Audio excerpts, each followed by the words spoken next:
Version-controlled files awaiting management and their history are considered as a repository.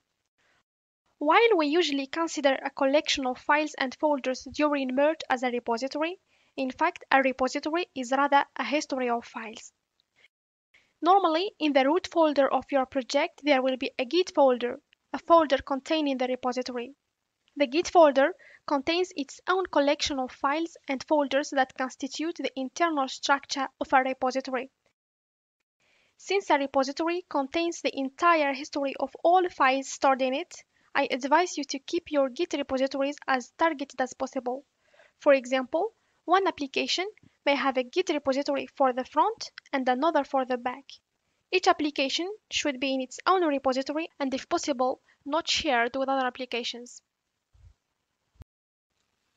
Version-controlled files await